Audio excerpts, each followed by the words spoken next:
मिट्टी का अपना गुण होता है। एक बार कबीरदास कुछ और साधुओं के साथ विचरण कर रहे थे। एक कुम्भकार अपने परिवार सहित मिट्टी को रौंद रहा था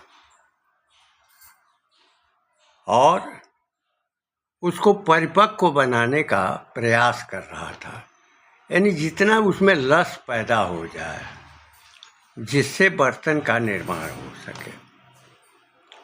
कबीरदास अपने चेलों के साथ वहाँ खड़े हो गए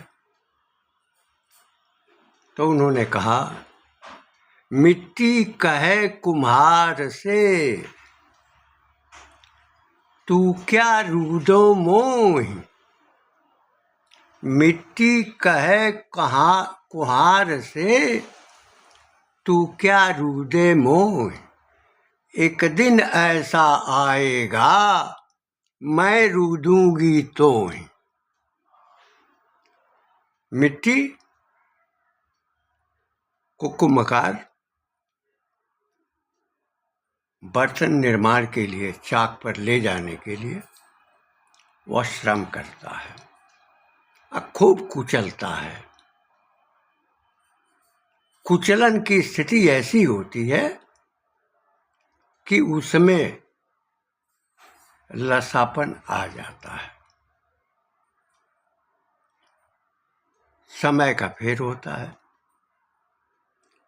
मिट्टी कभी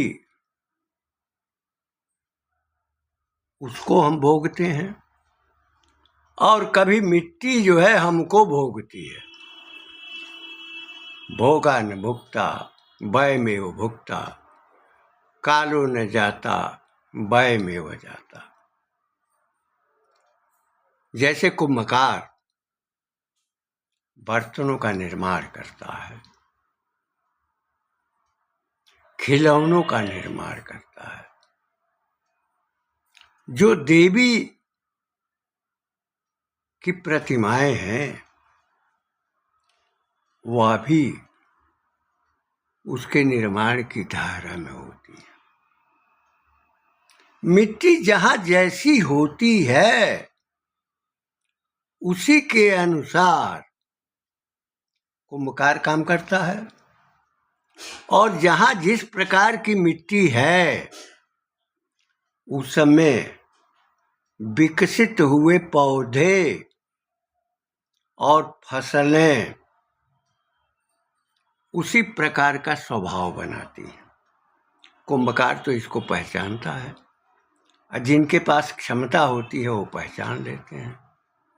अगर केरल में नारियल की फसल होती है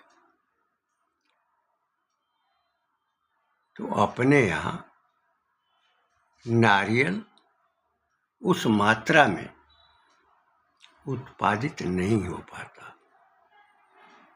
मिट्टी का असर है। हमारे गांव में 4 प्रकार की मिट्टी है। भाट है, बांगर है जो थोड़ा रेत से मिला हुआ,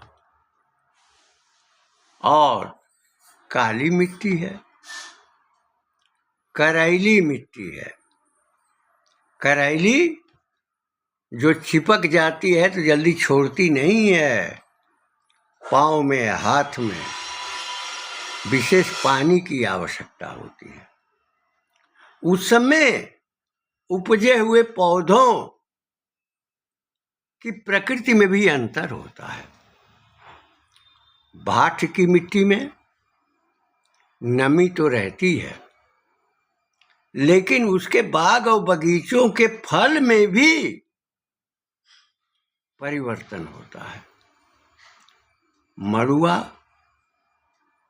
जो एक फसल है, अन्न है, वह भाट में पूरी तरह परिपक्वता देता है और उसमें चिपकने की भी प्रकृति होती है। आदमी को शक्तिनिष्ठ बनाने की भी उसमें गुण होता है। जो ताल की मिट्टी है, उस मिट्टी में अगर गन्ने की बुआई होती है तो गुड़ जो निकलता है वो पूरी तरह से काला होता है। और जब जो करैली मिट्टी है, यानी कुल्हा के भाग की, उस गुड़ में रस इतनी होती है, काली तो होती ही है, कि उसको छुड़ाना, उसको तोड़ना कठिन सा होता है। लेकिन भाट की मिट्टी में जो गन्ना बोया जाता है, वह गुड़ तो साफ होता है, लेकिन नमक का अंश भी अनुभूत होता है। इसी प्रकार से पूरे भारतवर्ष में विभिन्न क्षेत्रों में जो जिस प्रकार की मिट्टी है, उसी के अनुसार मनुष्य की प्रकृति बनती हुई दिखाई पड़ती है। उस समय उसी प्रकार के भाव व्यक्त होते रहते हैं। हरियाणा के तरफ जो निवासी है, आप उससे बात करेंगे तो उसकी बात में बड़ा खरापन होता है। इसी प्रकार मेरठ के लोगों में भी खरापन होता है, तीखापन होता है, और एकदम ऐसा लगता है कि वह हमें दबोच लेगा। लेकिन जब आप ब्रज के तरफ जाएंगे तो उस बोली में मिठास होती है। जब अवधि में जाएंगे, संयुक्त प्रांत आगरा और अवध का प्रदेश था, अवध में जाएंगे तो उनके उच्चारण में, उनकी बोलचाल में भी खरापन मिलेगा। लेकिन जब भोजपुरी के क्षेत्र में प्रवेश करेंगे तो ऐसा लगेगा कि ये पानी की तरह शीतल वाणी बोली जा रही है। मागधी हो या मैथिली हो, बांग्ला हो या उड़िया हो, यहाँ की भाषाओं की अलग प्रकृति है और यहाँ निवास करने वाले लोगों के मनोमस्तिष्क भिन्न भिन्न होते हैं। बंगाल से क्रांति की ज्वाला उठी थी, वंदे मातरम का उद्घोष हुआ था। गुरुदेव रविन्द्रनाथ टैगोर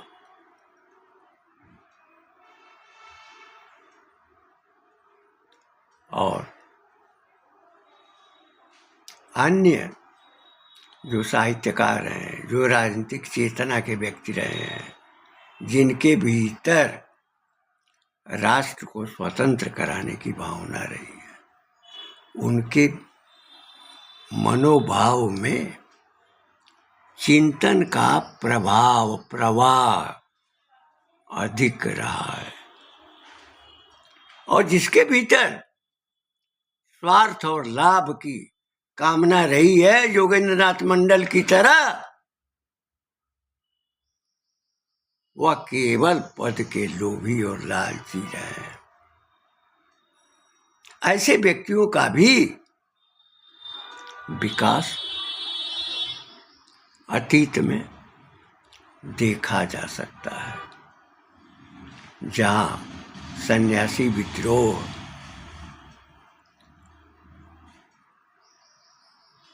में जो गान हुआ था वंदे मातरम का, के बोले माँ तुम्ही अबले, तुम्ही माँ दुर्गा, तुम्ही माँ काली, सुजलाम सुफलाम, तो एक खंडित वंदे मातरम का गीत है। लेकिन वास्तव में जब बंगाल की मिट्टी को, बंगाल के मन को अंग्रेजी शासकों के द्वारा कुचला गया, तो मिट्टी में लसापन आया और कुंभकार के रूप में शक्ति का बोध पैदा किया।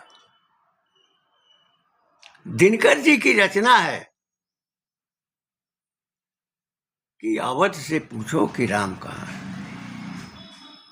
राम जैसे अवध की मिट्टी में जो ऊर्जा होती है और जो शासन करने में सक्षम होता है, जिसके भीतर अंतर्दृष्टि होती है, अंतश्चेतना होती है, जन कल्याण का भाव होता है, उस मिट्टी में पैदा होने वाले राम फिर से नहीं आएंगे।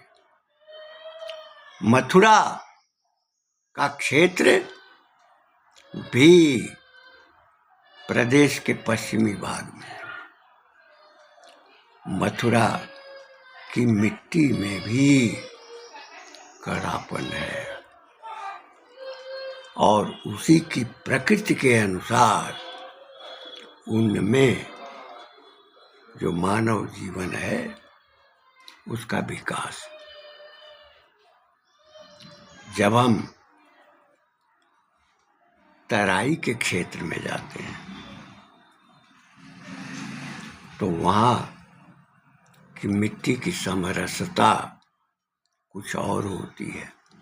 जैसा अन्न मिलता है वैसी ही बुद्धि होती है, जैसी संगत मिलती है वैसा ही ज्ञान होता है, जैसा पानी मिलता है वैसे ही स्वभाव बनता है। तो पानी में अगर अंतर है, 10 बीघे पर पानी बदले और 10 कोस पर बानी, ये पुरानी कहावत कही गई है। महत्व मिट्टी का है और उस मिट्टी में पैदा होने वाले का है। लक्ष्मीबाई किस मिट्टी की थी? कुंवर सिंह किस मिट्टी के थे? जगदम्बा सीता किस मिट्टी की थी जो कमला कोशी मिथिला का चरण पखारती हैं? एक ऐसी बेटी राजा विदेह की जो भारत की मर्यादा और आदर्श का प्रेरणा स्रोत बन गई। आज भी उनका त्याग समाज अपनी परंपरा में स्मरण करता है। वैवाहिक समारोह हो, वहाँ सीताराम के गीत गाए जाते हैं और बच्चियों को ये प्रेरणा दी जाती है। गुजरात में की मिट्टी में अद्भुत वीर और पराक्रमी हुए हैं। कुछ ऐसे भी दुर्विचार वाले महात्मा हुए हैं जिनको गुजरात का मानना मेरी दृष्टि में तो उचित नहीं।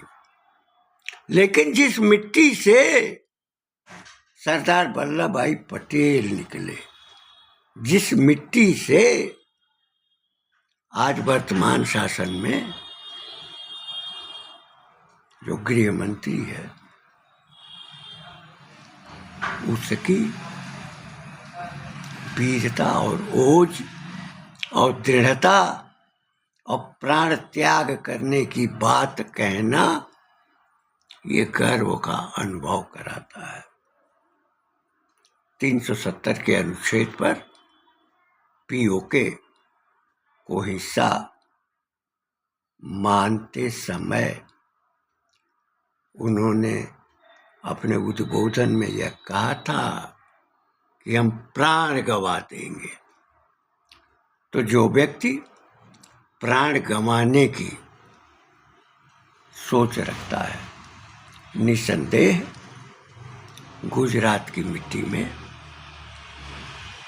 वीरत्व का कोई स्वाभाविक स्वरूप होगा। इसीलिए दिनकर जी ने हर मिट्टी को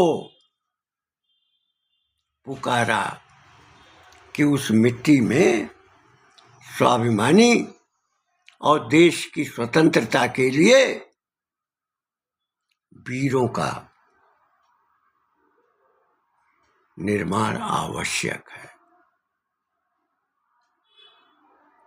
और पूर्वजों को याद इसलिए किया जाता है ज्ञान के लिए, संस्कार के लिए, धैर्य के लिए, पराक्रम के लिए और युद्ध में सहर्ष बलिदान के लिए। यही कारण है कि जब पुरखों की जवानी शहीद हुई तो वह सदैव अपनी पीढ़ियों को प्रेरित करती रहती है। अल्लाउदल का जो चरित्र है उसको पंडित जगनिक भट्ट ने लिखा था। और जगनिक भट्ट ऐसे कवि थे कि जहां आलखंड का गायन हो रहा था या है वहां भुजाएं फड़कने लगती हैं। एक संदर्भ मैं दे चुका हूं कि एक युवक जब गर्भ में था तो उसके पिता की हत्या कर दी गई थी और हत्या करने वाला व्यक्ति उसी बाग में उपस्थित था जिस बाग में अपने मित्रों के साथ वह युवक भी था। जब अलाइता ने गाया कि बाप का बदला जो ना लेने ताको जन्म हुआ धिक्कार, एक बार कहा, दूसरी बार कहा कान में उंगली डालकर, बाप का बदला जो ना लेने ताको जन्म, फिर बाप का बदला जो ना लेने। उस वह लड़का जो गर्भ में था उसके साथियों की बंदूकें गरज उठी और वहां लाशें बिछ गई। अल्लाउदल की कहानी हमारे भीतर जोश पैदा करती है। प्रत्येक समय एक समान नहीं होता है। जगनिकालखंड जैसे शक्ति देता है, आत्मशक्ति को बढ़ाता है, भुजाएं फड़कती हैं, पैरों में गतिशीलता होती है और जांघों में पूरी शक्ति का अनुभव होता है। कठिनाइयां लाखों वर्षों की परंपरा में भारत ने तो झेला है, प्रलय भी झेला है, यातनाएं भी झेली हैं। संभाजी की यातनाएं भी भारत ने देखा है, लेकिन जिनके कारण हमारी संस्कृति और हमारे संस्कार कुछ जो बचे हुए हैं, उसके प्रतीक और उसके कारक ये महापुरुष रहे हैं। राजस्थान की मिट्टी सोना उगलती है, और वह सोना वीरत्व का,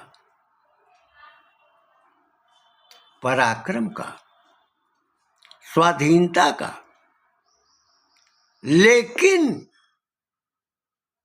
कुछ ऐसे भी गद्दार हुए हैं, योगेंद्र नाथ मंडल की तरह, जो भारत के अतीत में पद लोभ में वह अपने राज्य को समर्पित कर चुके थे। लेकिन वह हमारे आदर्श नहीं है। दिनकर ने लिखा है कि देखा शून्य कुंवर का गढ़ है, झांसी की वह शान नहीं है, और दुर्गा दास प्रताप बली का प्यारा राजस्थान नहीं है। जलती नहीं चिता जौहर की मुट्ठी में बलिदान नहीं है, और टेढ़ी मूछ किए राणा बन फिरना अब आसान नहीं है। समय मांगता मूल्य मुक्त का, देगा कौन मांस की बोटी, अब पर्वत पर आदर्श मिलेगा, खाएं चलो घास की रोटी। जहां भीलों के तीर और कमान प्रताप के साथ थे, वहां मान सिंह की भोग लिप्सा भी विद्यमान थी।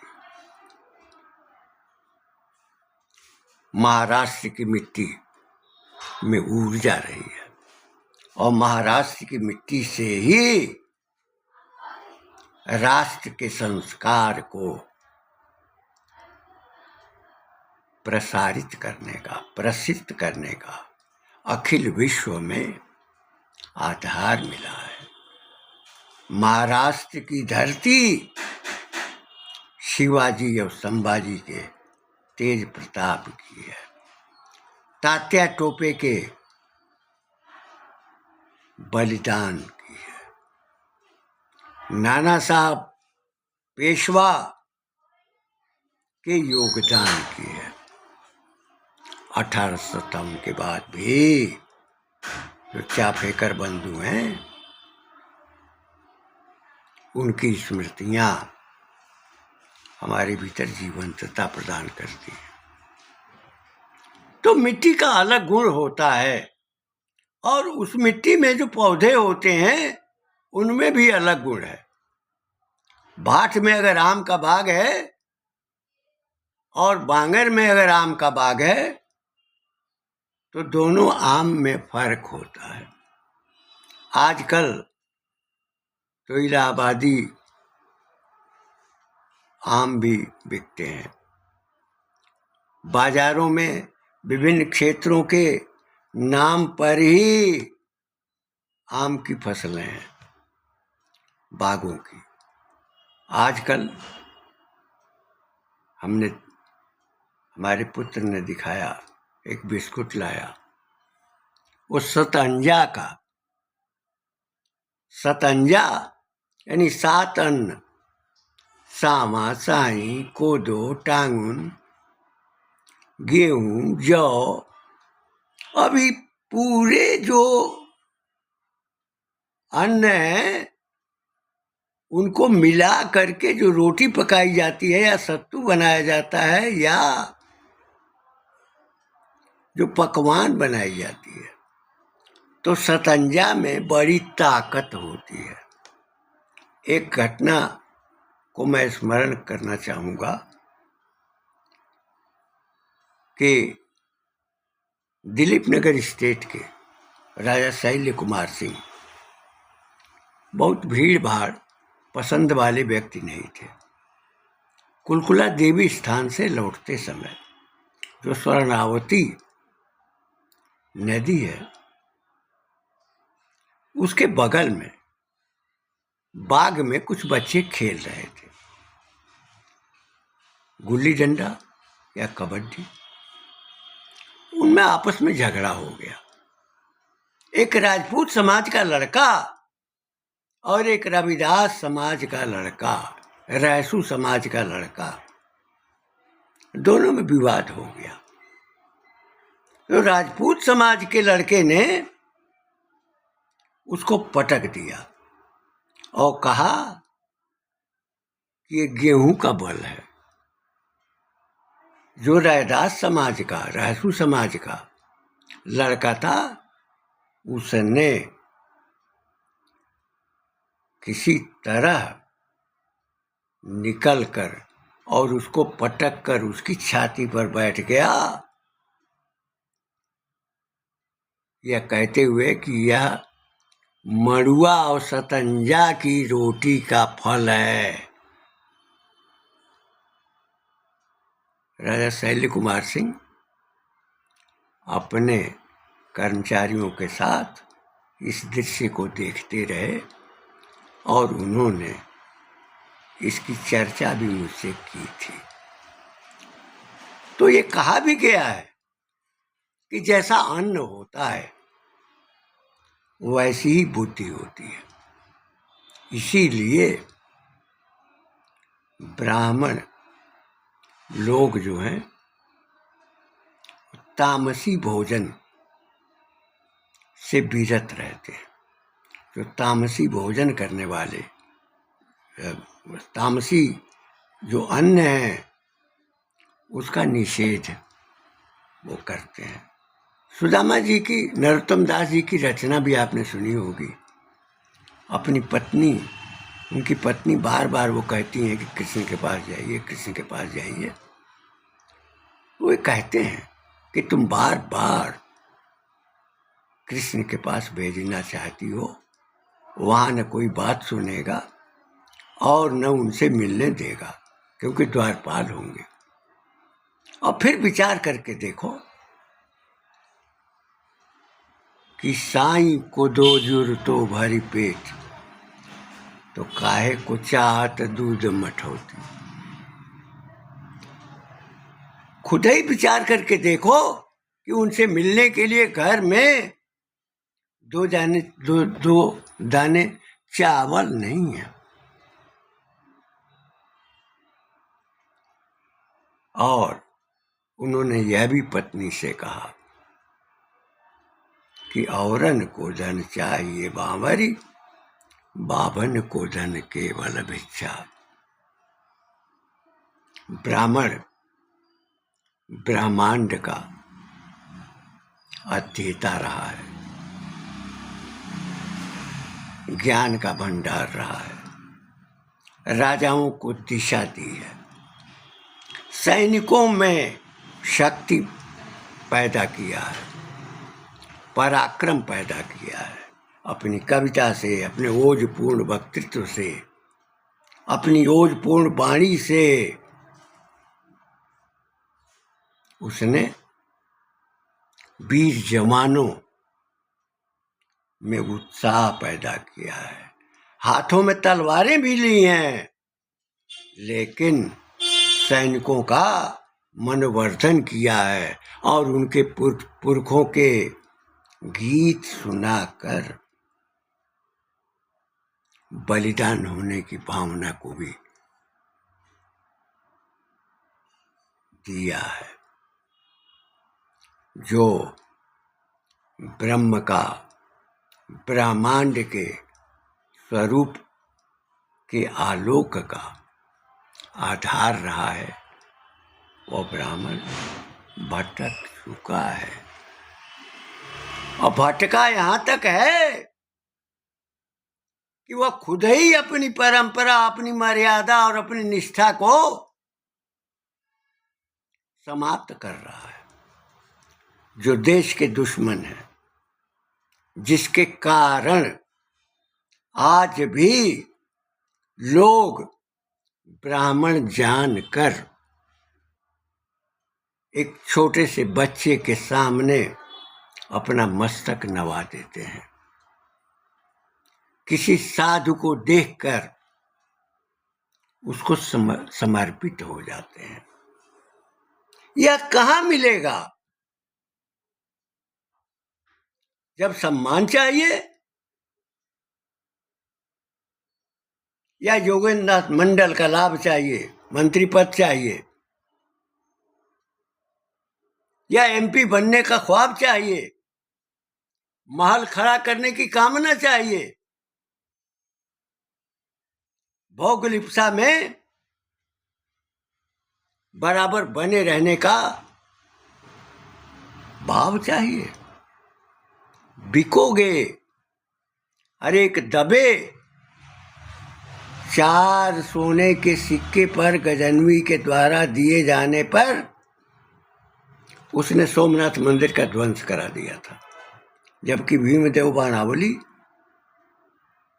चारों ओर खंदक खुदवा चुके थे। धोखा उस ब्राह्मण ने किया, पुजारी ने किया। यह ब्राह्मण को भी सोचना चाहिए। जो भी नियम कानून बनाए जाते हैं, अगर बनाने वाला जनहित में चिंतन करता है तो निसंदेह उसको स्वीकार करना चाहिए। 47 में तो ये सब हो चुका है। क्या स्थिति हुई सिंधियों की, पंजाबियों की?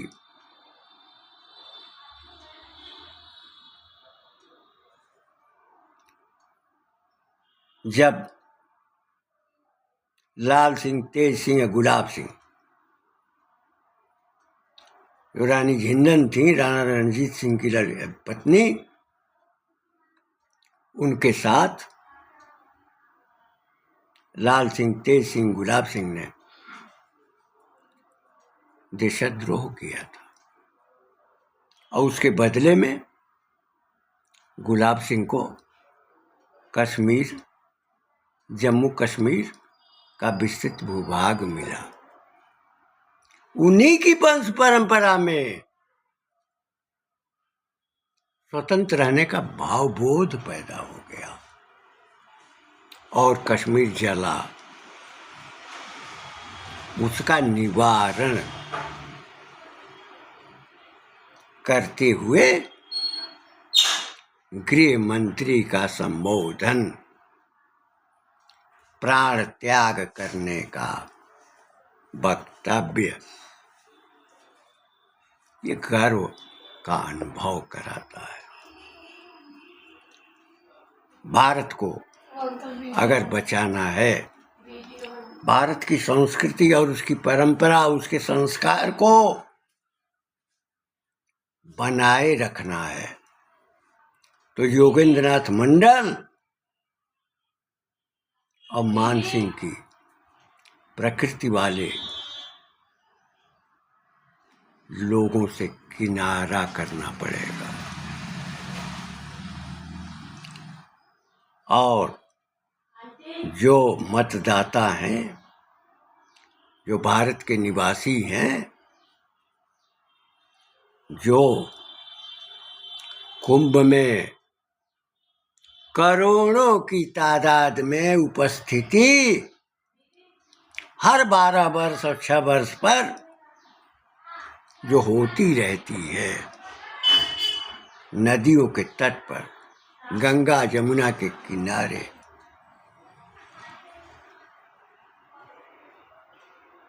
कृष्णा, गोदावरी, नर्मदा आदि नदियों के प्रति आस्था व्यक्त करते हुए उनके द्वारा किए गए उपकार और श्री वृद्धि के लिए उनकी गोद में जाना, यही आस्था का स्वरूप है। दुख की बात यह है कि जिन्होंने अपनी वैचारिक धारा परिवर्तित कर ली है, दो रोटी कोई देने वाला नहीं है, लेकिन देश में कुछ ऐसे लोग हैं जो किसी को भूख से तड़पते हुए नहीं देख सकते, जाड़े में ठंडक से कांपते हुए वे नहीं देख सकते।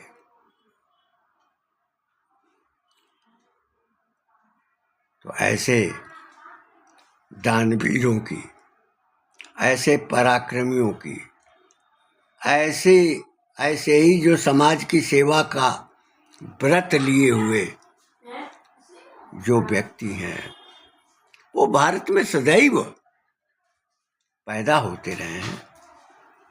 यही कारण है कि उनके दान और अनुदान से संस्कार निर्मित करने का दायित्व समाज ने पूरा किया है, पूर्ण किया है। तो भारत की मिट्टी में निसंदेह अगर पीपल है तो बट है, पाकड़ है तो साखू भी है, सागौन भी है, अगर आम है तो कटहल भी है। पोषण का भाव है।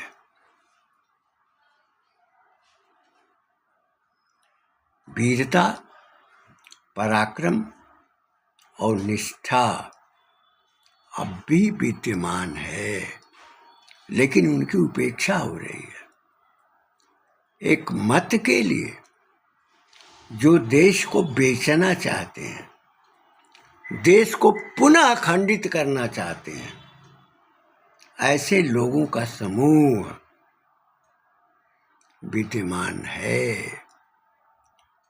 उनकी वाणी को रोकना होगा, उनको जिह्वा विहीन करना होगा, तब जाकर के हमारी जो सनातन धारा है, जो सनातन संस्कृति है, जो सनातन संस्कार है, जो हमारी सनातन चेतना है, वह पुनर्विकास की धारा की ओर बढ़ेगी। ऐसे ही मानसिंहों से इस कथित आजाद भारत में बिकने वाले लोग बहुत हुए हैं। मैं ये बताना चाहता था कि मिट्टी जिस प्रकृति की होती है, उसी प्रकृति के अनुसार फसलें होती हैं, उसी के अनुसार फल होते हैं, उसी के अनुसार आदमी में पराक्रम आता है, त्याग आता है और बुद्धि का विकास होता है, कल्याण की भावना होती है। तो आवश्यकता भारत की मिट्टी को सशक्त बनाने की है। ये सही है कि सोने की लंका न मिले माँ, अवधपुरी की धूल मिले। सोने की लंका न मिले माँ, अवधपुरी की धूल मिले। सोने में कांटे हैं चुभते, मिट्टी में है फूल खिले। तो मिट्टी चाहे मथुरा की हो, चाहे अयोध्या की हो, चाहे काशी की हो, चाहे विंध्यवासिनी की हो, चाहे महाकाल की हो, या महाराष्ट्र की हो, गुजरात की हो, उड़ीसा बंगाल की हो, असम मणिपुर, त्रिपुरा, मेघालय, नागालैंड की हो, पंजाब, राजस्थान की मिट्टी सब प्रकार की आवश्यकताओं को पूर्ण करने वाली है। वीरता, पराक्रम, ओज पैदा करने वाली ये भूमि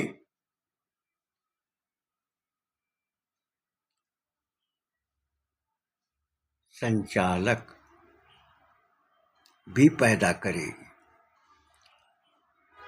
नायक भी पैदा करेगी, और इस मिट्टी में युद्ध करने वाले सैनिक जो बलिदानी हैं वो तो भरपूर मात्रा में है। कभी यह कहा जाता था कि युद्ध हथियार से नहीं जीते जाते, युद्ध तो मनोबल से जीते जाते हैं। अगर मनोबल बना हुआ है तो निश्चय ही जीत अपने पास होती है। एक बार हमने विद्यालय के संस्थापक महाराजा जयनारायण घोषाल की जयंती का कार्यक्रम कर रहा था और माननीय लोकपति जी वहां उपस्थित थे, राजकिशोर सिंह जी थे। माननीय लोकपति जी ने कहा, जब अब्दुल कलाम ने और वाजपेयी जी ने परीक्षण किया था तो इस परीक्षण के आधार पर अमेरिका ने प्रतिबंध लगा दिया था। तो लोकपति जी ने कहा कि भारत के लोग अन्न के बिना मर नहीं सकते, दूध के बिना मर नहीं सकते। यहाँ अन्न है, दूध भी है, फल भी है, और अमेरिका की सहायता की कोई आवश्यकता ही नहीं रह गई है। उस प्रतिबंध को झेल लिया था वाजपेयी के शासन में, और अब्दुल कलाम जिसने शक्ति दिया, संस्कार दिया, नैतिकता और ईमानदारी, सत्यनिष्ठा जिसके भीतर विद्यमान थी, वह आज सो रहा है, लेकिन उसकी गौरव गाथा, उसकी स्मृतियां भारतीय युवाओं के मन में हमेशा स्फुरण पैदा करती रहेंगी। क्योंकि दिनकर को भी तो यही कहना पड़ा था, सुभद्रा कुमारी चौहान भी तो यही कहती हैं। अरे सबसे ज्येष्ठ तो हिमालयन है, हिमाचल है, जिसकी वजह से भारत का पालन पोषण हुआ है। और जो उधर समुद्र है, जो किसी समय में राम सागर था, वह हमारे ओज का प्रतीक है। तो इसके मध्य भाग में जो फैला हुआ भारत है, भारत को शक्ति संपन्न बनाने वाले जो वीर पुरुष रहे हैं और शस्त्र सज्जित करने का भाव रखने वाले अब्दुल कलाम जैसे जीवंत पुरुष रहे हैं, उनकी स्मृतियां हमारी भुजाओं में फड़कती रहेंगी और यह धड़कन हमारे हृदय में हमेशा विद्यमान रहेगी। जब भी हम अपने पूर्वजों के द्वारा किए गए योगदान, बलिदान को याद करते रहेंगे, स्मरण करते रहेंगे। शिक्षण संस्थाओं में जब उनका गुणगान होता रहेगा, उनकी कहानियाँ चलती रहेंगी, परिवारों में इसका ज्ञान जो संचरित होता रहेगा, तो निश्चय ही भारत की मिट्टी, खंडित भारत की मिट्टी गांधी और नेहरू के पाप को नहीं ढोएगी। इन शब्दों के साथ अपनी वाणी को विराम देते हुए मैं अपेक्षा करूंगा कि हमारे भीतर पुरखों की स्मृतियां, उनके द्वारा किए गए अनुदान समाज के लिए, जीवन के लिए, प्रकृति के लिए, ज्ञान के लिए, उसको हमेशा याद रखना पड़ेगा। अन्यथा हमारी संस्कृति और हमारे संस्कार जब समाप्त होंगे तो देश का नाम भी बदल जाएगा।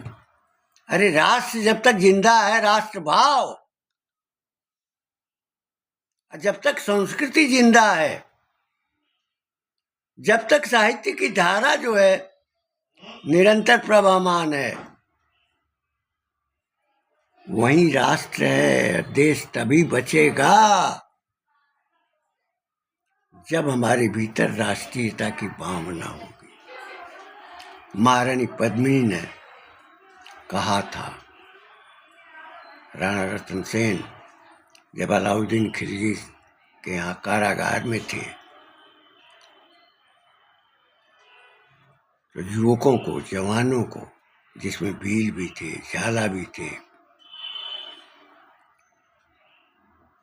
उनकी उपस्थिति में पर्दे की ओट से जो उनका उद्बोधन था, वह उद्बोधन हमारे भीतर गौरव प्रदान करता है। फूंक दो उस राष्ट्र को, आग लगा दो उस देश में, जहां सतीत्व की रक्षा के लिए प्रज्वलित अग्नि में झोंक देने वाली स्त्रियां ने, और पीस दो उस समाज को जो अपना अधिकार दूसरों को सौंप कर बंधे हुए कुत्ते की तरह कातर नजरों से उसकी ओर देखता हो। ये विधायक, ये एमपी इसी प्रकृति के हैं, जिनके भीतर राष्ट्रबोध नहीं है। अगर राष्ट्रबोध नहीं है तो उनके भीतर देशभक्ति कहां से आएगी? हर व्यक्ति के मन में गांव का मोह होता है। हर व्यक्ति के मन में अपनी संस्कृति, अपने संस्कार की आकुलता से बेचैन होना पड़ता है। अगर हम अपने मूल स्वरूप में आना चाहते हैं, कम से कम बलिदान तो करना ही पड़ेगा। प्राण का नहीं,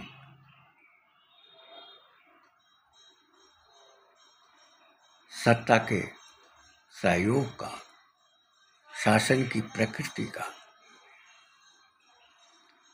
व्रत तो लेना ही पड़ेगा।